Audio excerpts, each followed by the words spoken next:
माँ को छोड़ा, नकली माँ को पकड़ा, असली मंदिर घर को छोड़ा, नकली मंदिर को पूछा, असली पिता को छोड़ा, नकली पिता को पूजा। उसके प्रबल विरोधी थे श्री तुलसीराम कुशवाहा और खुलेआम मन से वो कहा करते थे और ख़ास तौर पर उन जातियों से वो कहते थे जो इस बात से जकड़ी हुई हैं। वो कहते थे कि हमने शिक्षा पर ना ध्यान दिया और हमने इसकी ओर ज़्यादा ध्यान दिया। उनके निधन पर मैं तो बहुत ज़्यादा आहत हूँ, मंच पर बैठने का मैं साहस भी नहीं कर पा रहा हूँ। मैं काफ़ी, जिस दिन से उनका देहांत हुआ, क्यों आखिर वो हमारे बीच से चले गए। कुछ ही दिन पहले उन्होंने अपना तेजस्वी ओज भरा भाषण दिया था, लेकिन आज वो हमारे बीच नहीं है। मैं चाहता हूँ कि आज यहाँ जितने भी लोग बैठे हैं वो पाखंडवाद पर भी हमला करें। केवल 13वीं भोज छोड़ने से संभावना नहीं है कि समाज बदलेगा। समाज में पाखंड के खिलाफ भी संघर्ष और विरोध होना चाहिए।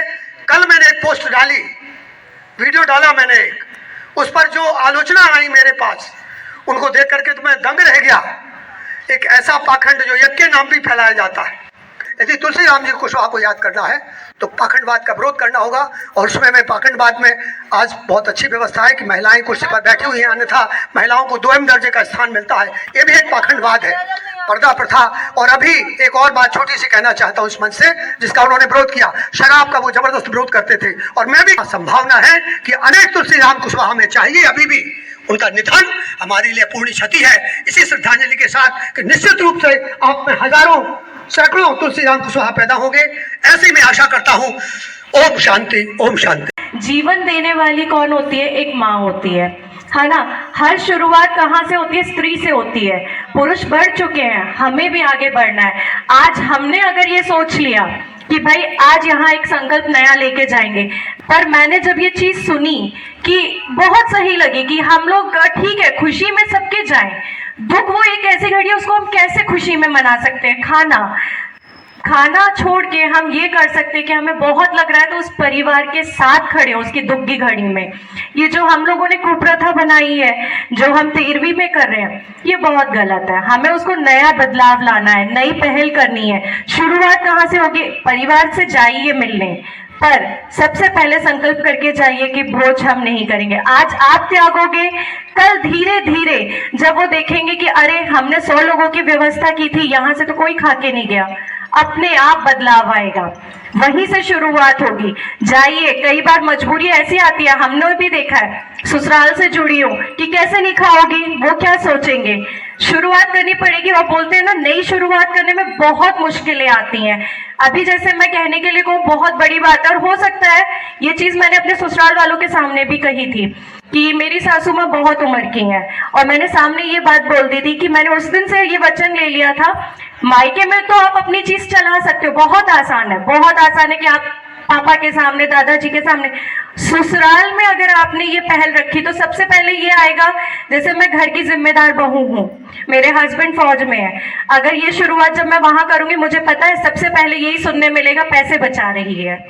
आएगा ये, पर उस चुनौती को भी झेलूंगी मैं, कोई बात नहीं। जब मैं एक आप लोगों के लिए उदाहरण बनूंगी कि बदलाव मुझसे होगा, तभी होगा। मेरा बच्चा, आज मैं बदल रही हूँ, मेरा बच्चा देखेगा।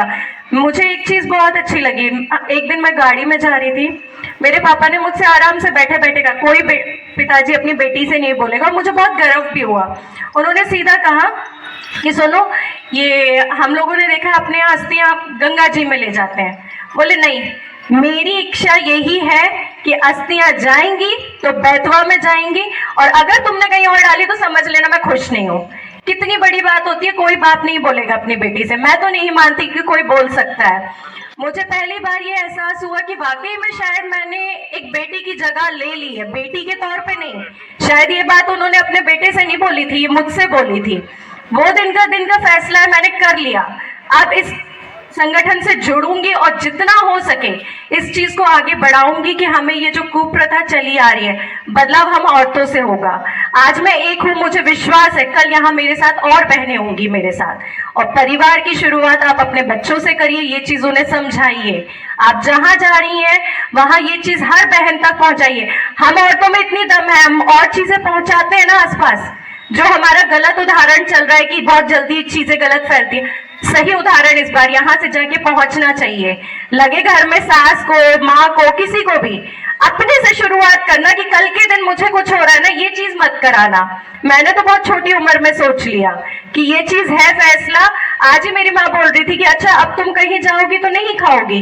मैंने कहा मैंने उसी दिन फैसला कर लिया था, मैं पानी भी नहीं पीऊंगी। सबसे बड़ी बात है, जहां मेरा एक बदलाव हो सकता है कि आप लोगों के घर में एक नई वो झलक दिखला जाए। तो मेरा बहनों से यही आग्रह है कि आप ये जो कुप्रथा है इसको बंद करवाने में अपने घर से शुरुआत करें और हर किसी को इस बारे में समझाएं। नमस्कार। बड़े भाई श्री तुलसी राम जी को भारी मन से श्रद्धा सुमन अर्पित करते हुए और लंबे समय से जिस ऊर्जावान साथी के साथ हम लोग कंधा से कंधा मिला करके कई हजार सभाओं को अंजाम दे चुके, ललितपुर में आप देखें तो मोटा मोटी इतनी सभाओं के माध्यम से लोगों को अपव्यय से बचाया है कि अगर एक न्याय पंचायत के 10-20 गांवों को पूरे घरों को एक साथ गिरा करके नया बनाने का काम अगर आप करेंगे तो उतना पैसा इस मिशन के माध्यम से परिवारों का बचा है। 8-10 गांवों के पूरे परिवारों के घर नए बन जाएंगे। और ये ऊर्जावान साथी जो पिछले 20-22 साल से इस काम में लगे हुए हैं, निश्चित रूप से इन्होंने अपना तन मन धन समाज के इस पुनीत कार्य के लिए निछावर किया है। आज भारी मन से हम लोग चूंकि अपने बड़े भाई की श्रद्धांजलि सभा में यहाँ पे उपस्थित हुए हैं और उस अर्थयुग में जो हमारी गाढ़ी खून पसीने की कमाई है वो तो जाती ही जाती है, साथ ही साथ परिवार के ऊपर एक दारुण दुख होता है। और ऐसी परिस्थिति में हम लोग ऐसे सामाजिक दंड कह सकता हूं मैं इस बात को, उस दंड को मैं अभी हमारे वक्ता कहेंगे। अभी एक छत्तीसगढ़ के उदाहरण है इसमें, जिसमें पूरे परिवार का परिवार नष्ट हो गया और अंत्येष्टि के बाद में मानव जीवन की सारी जो क्रियाएं वो समाप्त हो जाती हैं, इसलिए उन्होंने इसको अंत्येष्टि के साथ समाप्त कर दिया। तो मैं सिर्फ आप लोगों से आज इस मंच के माध्यम से इतना कहना चाहता हूं कि यहाँ पे आज कुशवाहा समाज में हजारों की संख्या में शोक सभाएं हो रही हैं और इसलिए हो रही हैं क्योंकि बड़ी समाज है, बड़ी संख्या है और जब बड़ा कोई परिवार होता है तो उसकी जिम्मेवारी भी बड़ी होती है। और जब बड़ी जिम्मेवारी का निर्वहन लोग करते हैं, हमारे महेश कुशवाहा टोड़ी से हैं, बड़े ऊर्जावान साथी हैं, तुलसी राम जी हमारे थे और भी हमारे कई साथी हैं। देखिए महीने में कम से कम 20 सभाएं कुशवाहा समाज में होती हैं, 10 से 12 सभाएं यादव समाज में हो रही हैं, लोधी समाज में सभाएं हो रही हैं, अहिरवा समाज में अनगिनत सभाएं हो रही हैं। निश्चित रूप से इस बात को ये चीज सिद्ध करती है कि अब परिवर्तन का समय आ गया है। अब समय उस बात का नहीं रह गया है कि हम जिन पुरानी व्यवस्थाओं में, जिन पुरानी रूढ़ियों में बंधे चले आ रहे थे, आज उन बेड़ियों को तोड़ने की जरूरत है। और आओ हम सब मिलकर के इस बात का संकल्प इस पुनीत अवसर पर ले कि आज हमारे ऊर्जावान साथी की एक श्रद्धांजलि सभा के उपलक्ष्य में कुशवाहा समाज में जो जागृति आई है उसको निश्चित रूप से हम आगे बढ़ाएंगे। मृत्यु भोज को पिता उन्मूलन अभियान मिशन का बहुत बड़ा स्तंभ समाप्त हो गया है। तुलसी राम कुशवाहा जी के बारे में तमाम वक्ताओं ने बताया। हमारी भी सबसे पहले मुलाकात उनसे तब हुई जब पसनाई बाग में प्रकाश नारायण कुशवाहा के माध्यम से श्रद्धांजलि सभा की शुरुआत हुई। पसनाई बाग में काफ़ी शोक सभाएँ हुई, हर शोक सभा में वो आते थे, बढ़िया बात रखते थे। तब से हम उनसे परिचित हुए और हर जगह जाते थे। क्योंकि यहाँ अधिकांश लोग ऐसे बैठे हुए हैं जिन्होंने हमारी पहले पूरी बातें सुनी हैं, तो हम इस मिशन के सभी साथियों से कहना चाहते हैं कि ललितपुर जिले में शोक सभाओं का चलन बहुत ज़्यादा बढ़ गया है, सभी ब्लॉक में शोक सभाएँ होने लगी हैं। इसलिए सभी साथियों से हम कहना चाहते हैं कि क्षेत्रीय स्तर पर एक दिन में 2-3 4 शोक सभाएँ होने लगी हैं, लेकिन क्षेत्रीय स्तर पर लोगों को तैयार करें कि वो शोक सभाएँ कराने का संचालन शुरू करें। हम लोग ललितपुर से या दूसरे बड़ी कस्बों से जाते हैं और संचालन पकड़ लेते हैं, वो हम लोग गलत काम करते हैं। हम लोगों से कहते हैं कि क्षेत्रीय स्तर पर उसी बिरादरी के लोगों को तैयार किया जाए कि वो लोग संचालन शुरू कर दें। क्यों? क्योंकि एक परंपराएं समय स्थान और परिस्थिति की आधार बनती रही हैं। आपको बताएं, हम ललितपुर जिले के अलावा दूसरे जिलों में भी जाते हैं, दूसरे प्रांतों में भी हम जाते हैं और शोक सभाएँ करते हैं। तो हम बांधा गए थे कुलीन समाज की शोक सभा में, वहाँ पता चला कि वहाँ 10वें दिन 10वें दिन बाल बनवाते हैं और 10वें दिन शुद्धता होती है। क्यों? कुशवाहा जी बात सही। और हम जब प्रतापगढ़ गए तो प्रतापगढ़ में 13वें दिन लोग बाल बनवाते हैं। तो वहाँ 10 अगस्त को 11 अगस्त को 2 शोक सभाएँ हमने प्रतापगढ़ में की। वहाँ काफ़ी, क्योंकि बहुजन आंदोलन में पूरी उत्तर प्रदेश काफ़ी आगे रहा है, तो जागृति वहाँ है। इसके बाद हम सुल्तानपुर गए अभी 15 अक्टूबर को, वहाँ भी तो वहाँ पूर्वी उत्तर प्रदेश में काफ़ी जागृति है, बहुजन आंदोलन काफ़ी आगे रहा, लेकिन अंधविश्वास पाखंड ललितपुर जिले से भी ज़्यादा वहाँ पर है।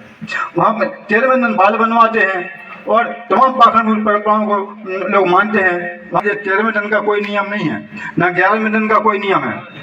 जैसे राख डलती है दूसरे दिन या तीसरे दिन ही कार्यक्रम समाप्त हो जाना चाहिए। यहाँ भी हम सभी साथियों से कहना चाहते हैं कि दूसरे दिन या तीसरे दिन जब राख डलती है उसी दिन हम लोगों को शोक सभा कर लेनी चाहिए। 13वें दिन या 11वें दिन का कोई नियम नहीं है, कोई धार्मिक परंपरा नहीं है। आपको बताएं दुनिया में जितने भी धर्म हैं, किसी भी धर्म में तेरी करने का कहीं कोई उल्लेख नहीं है, यानी मृत्यु भोज करने का किसी भी धर्म में दुनिया के कोई उल्लेख नहीं है, ना कोई भ्रमण है। ये तो मानव द्वारा निर्मित परंपराएं हैं। अल्लाह का संदेश देने वाले तथागत गौतम बुद्ध के चरणों में अपना नतमस्तक करते हुए परम पूज्य बाबा साहब डॉक्टर अम्बेडकर, भारत देश में जन्मे तमाम संत गुरुओं महात्माओं के चरणों में भी अपना नतमस्तक करते हुए आज जिनकी शोक सभा है उनके लिए हृदय की गहराइयों से अपनी भावभीनी श्रद्धांजलि अर्पित करते हुए स्वर्गीय श्री तुलसीराम कुशवाहा दादाजी एक ऐसे आदर्श हमारी समाज के थे कि जिन्होंने अपने जीवन काल में जीवन भर पाखंडवाद का विरोध किया और हमेशा मंचों के माध्यम से जो कहते थे वो करते भी थे। उनके व्यक्तित्व और कृतित्व में कोई अंतर मुझे तो जीवन में नहीं दिखाई दिया और मैं तो इतना प्रभावित उनके जीवन से था कि अगर ललितपुर आना हुआ तो दादाजी से मिलकर जरूर जाता था। मैं यहाँ चूंकि ये सच्ची श्रद्धांजलि है कि उनके विचारों को लोगों तक पहुंचाया जाए। शिक्षा के लिए उन्हें काम किया। तुलसीराम दादाजी माताओं बहनों से मैं एक बात कहना चाहता हूं, हमेशा किया करते थे कि जब बेटी की शादी होती है तो शादी के समय जो लड़के पक्ष वाले आते हैं वो बेटी से क्या पूछते हैं कि बेटा तुम कितनी पढ़ी लिखी हो। ये नहीं पूछते कभी भी कि बेटा तुमने कितने काटक नहाए, कितने नवदुर्गा में आपने व्रत किया, ये नहीं पूछते हैं। हमेशा दादाजी ये कहा करते थे कि पुनः तुलसीराम जी के सपनों को आपके सामने महिलाओं के सामने रख देना चाहते हैं कि अगर आपने इन पाखंडवाद का विरोध करके अपने लिए शिक्षा ग्रहण की, आज हमारी बेटियां होशियार हैं, पढ़ी लिखी हैं, लेकिन उच्च शिक्षा में नहीं पहुंच पा रही हैं। यहाँ जितनी बेटियां बैठी हैं इसमें ना तो कोई डॉक्टर होगी ना कोई इंजीनियर होगी। नारी शक्ति आज भी सोई हुई है। आपको सावित्रीबाई फुले के सपनों को साकार करने के लिए, दादा तुलसीराम जी के सपनों को साकार करने के लिए हमारी नारी शक्ति को जागना होगा। अगर हमारी समाज की नारी शक्ति जागेगी, दुनिया की कोई व्यक्ति हमारे ऊपर उंगली उठाने का साहस नहीं कर पाएगा। इन्हीं शब्दों के साथ मैं अपने अंतिम शब्दों के माध्यम से दादा तुलसीराम जी के श्री चरणों में अपने श्रद्धा सुमन अर्पित करता हूं। गहराइयों से श्रद्धा सुमन अर्पित करते हुए आज उनकी श्रद्धांजलि सभा में उपस्थित, दुनिया में आज हमारे देश में 140 करोड़ की आबादी है। 140 करोड़ लोग पैदा हुए और मरना भी सबको है, लेकिन कुछ लोग ऐसे होते हैं जो याद किए जाते हैं, जिनका जन्मदिन याद किया जाता है और मरण दिन याद किया जाता है। जो लोग अपने लिए काम करते हैं, अपने परिवार के लिए काम करते हैं, अपने रिश्तेदारों के लिए काम करते हैं, उन्हें उनके ही परिवार के लोग भूल जाते हैं। उनके रिश्तेदार उनकी मृत्यु के बाद कुछ समय बाद भूल जाते हैं। जो लोग अनगिनत लोगों के लिए असीमित लक्ष्य को लेकर के काम करते हैं वो महापुरुष की श्रेणी में आते हैं। ऐसे ही हमारे बीच में आदरणीय तुलसीराम कुशवाहा जी थे, जो हमेशा कुरीतियों के खिलाफ, हमेशा पाखंडवाद के खिलाफ, अंधविश्वास के खिलाफ खड़े रहे और समाज को नई दिशा देने का उन्होंने प्रयास किया। तुलसी कोई महापुरुष होता है वो किसी जाति का नहीं होता है, वो सर्व समाज के थे। आज पूरा का पूरा समाज के सारे लोग अपने आप को ठगा महसूस कर रहे हैं, अपने आप को लुटा महसूस कर रहे हैं। तुलसीराम जी जैसे हमारे बीच से चले गए हैं, निकट भविष्य में इनकी क्षतिपूर्ति होने की संभावना नहीं है। दूसरी बात, मैं यहाँ पर जो लोग बैठे हुए हैं, देखिए किसी को हो सकता है कि मेरी बात गलत लगे, लेकिन मेरी अपनी पीड़ा है। धर्म को मानना कोई बुरी बात नहीं, धर्म को पाखंड के रूप में मान लेना ही गलत बात है। तुलसी राम जी ने हमेशा पाखंडवाद का विरोध किया। कुछ कुरीतियां ऐसी हैं जो आप कमेरा होने के बाद भी आपकी सेहत नहीं सुधर पाती है। जर्जर आवाज में साज भर दिया करते हैं, इसको बहुत ध्यान से देना। ये बातों बातों में नया इजाद किया करते हैं। इन महापुरुषों से मिलकर चलो यारो, ये वो वैद्य है जो शब्दों से इलाज किया करते हैं। बाबूजी के बारे में थोड़ा सा एक मिलने का अवसर मिला, बहुत गहराई थी उनके अंदर। यह भी हमारे लिए लगता है कि आज हमारे मिशन के ऐसे स्तंभ साथी, ऐसे संरक्षक, बहुत गहराई थी इनके अंदर, बहुत समानता थी, सबको लेके चलते थे और ऐसी बात करते थे कि हर किसी को अच्छी लगती थी। इनके जीवन की एक बहुत बड़ी चीज है कि जिंदगी का इम्तिहान आसान नहीं होता। जिंदगी का इम्तिहान आसान नहीं होता, बिना संघर्ष किए कोई महान नहीं होता। जब तक न पड़े हथौड़ी की चोट तब तक कोई पत्थर भगवान नहीं होता। साथियों, अभी अंधविश्वास के ऊपर बात चली। माताओं से विशेष तौर से हमारा निवेदन है कि आप इसकी बहुत जिम्मेदार हैं।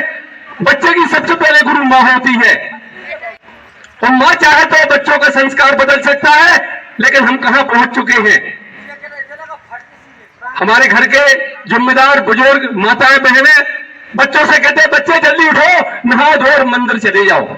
आप ध्यान देना इस बात के लिए, जो पत्थर अपनी माछी खुद नहीं भगा सकता वो हमारी तुम्हारी माछी क्या भगाएगा। वो जिसने हम पे तुम पे माछी नहीं बैठने दी वो कौन है? वो माँ बाप है। उसके लिए हम जलील कर रहे हैं, उसको प्रताड़ित कर रहे हैं, उसके लिए हम नकार रहे।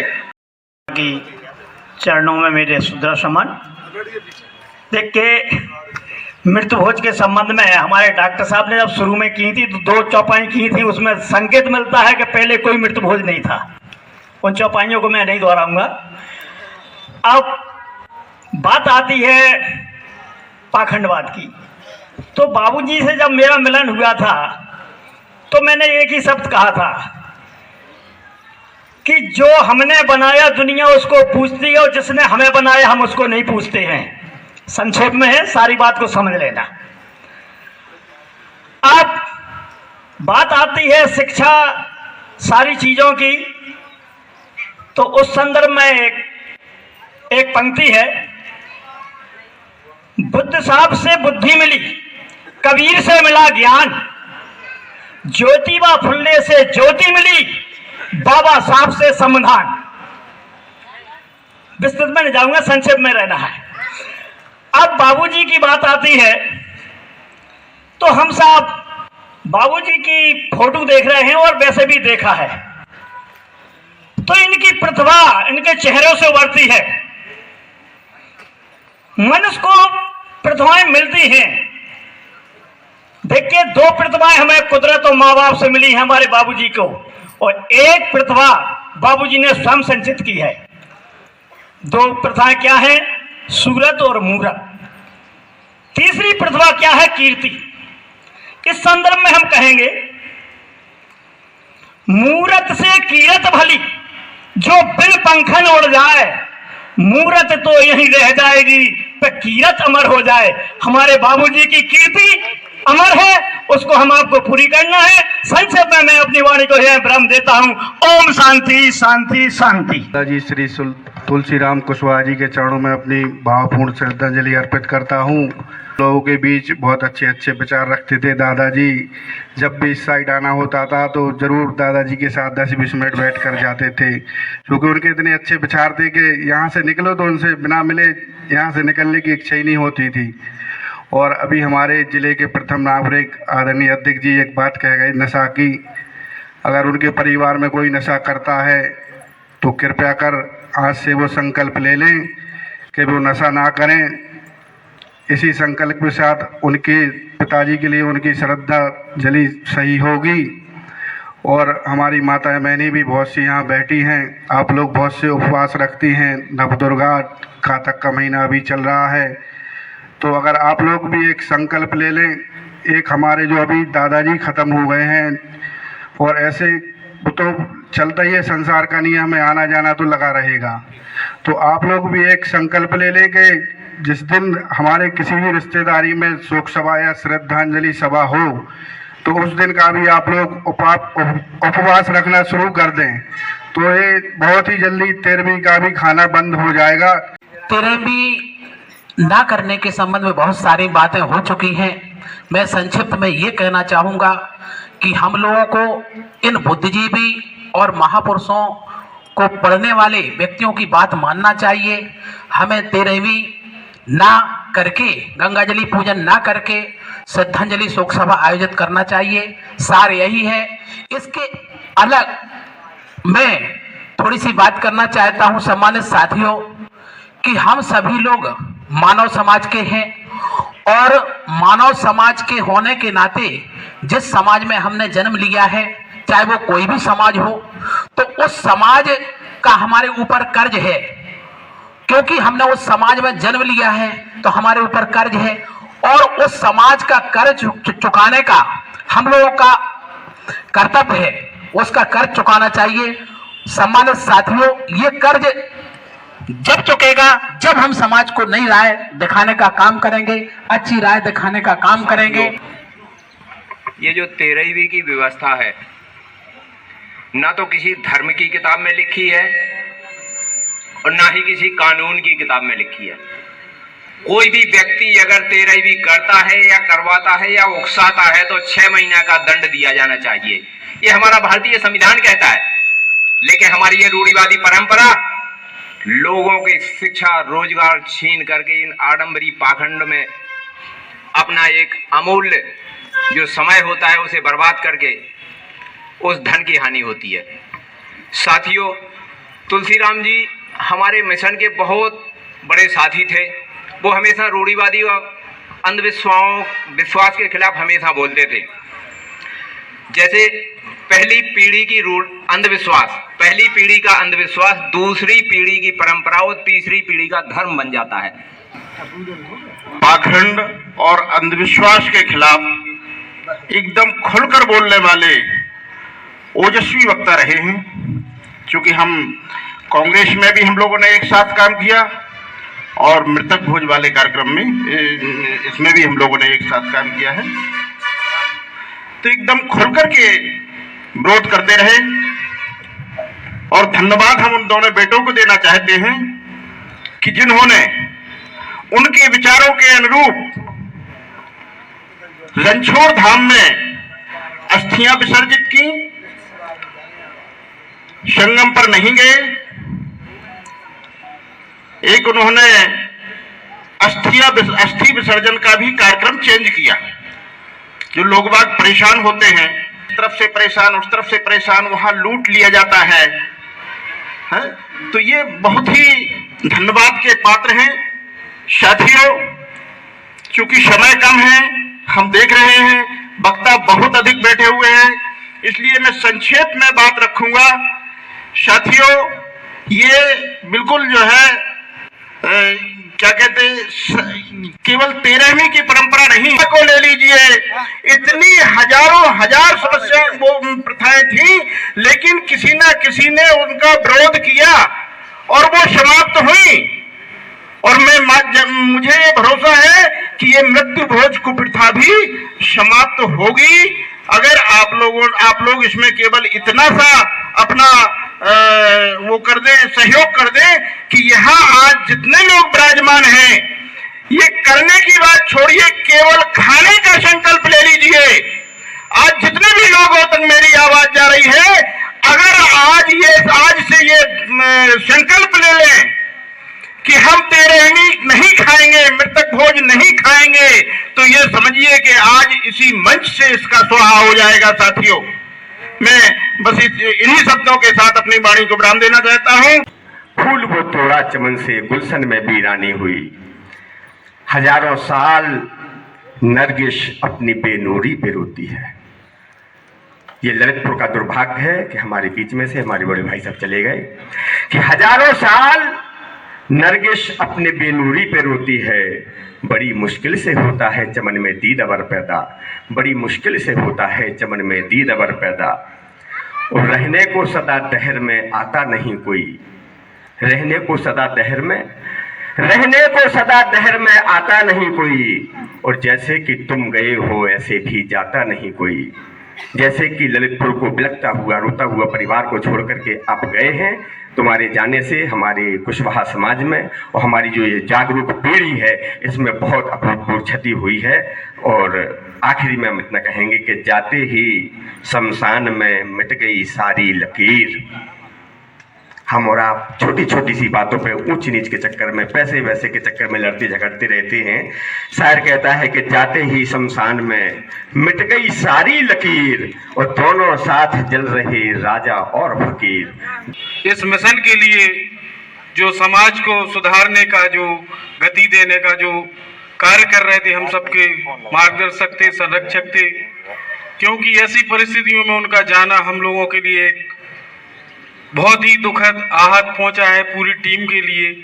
ऐसे दाऊ के चरणों में विनम्र श्रद्धांजलि अर्पित करते हुए, और आज मैं सभी युवा, नौजवान, बुजुर्ग, माता बहनों से विनम्र निवेदन करना चाहता हूं कि आप लोग 13वीं जैसी कुप्रथा को मिटाने के लिए, मैं तो आप लोगों के सामने एक बच्चा समान हूं।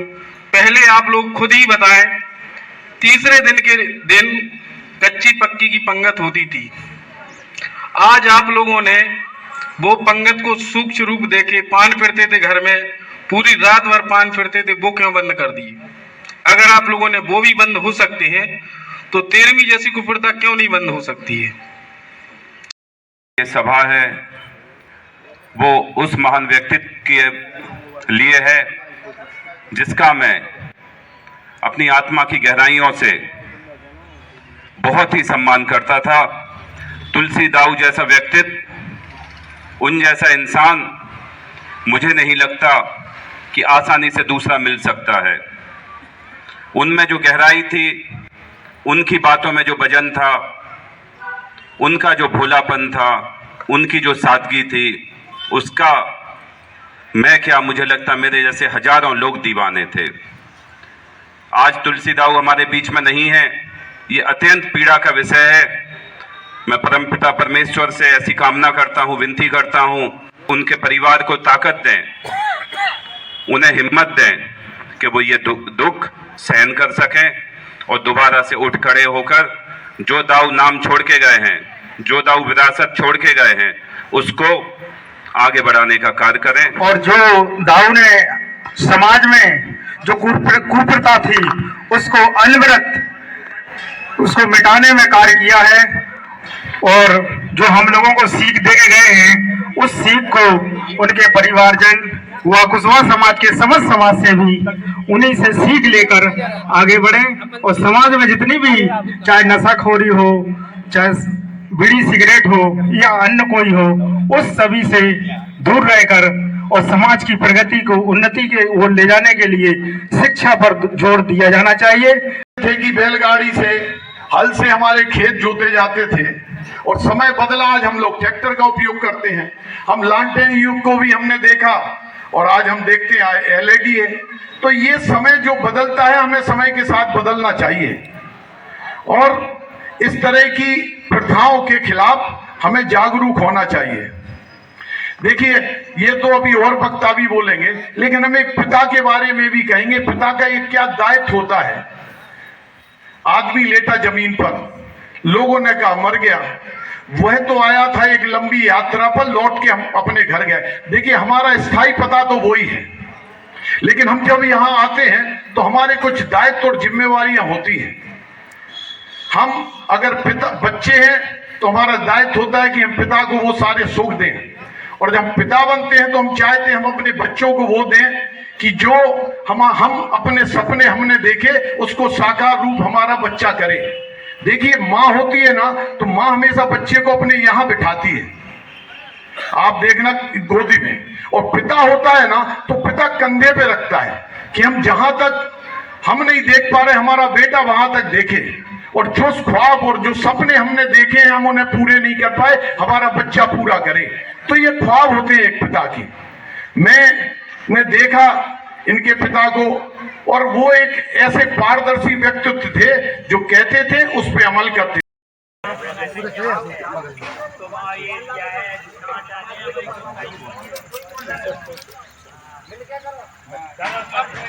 हम तो कह रहे हैं कि हम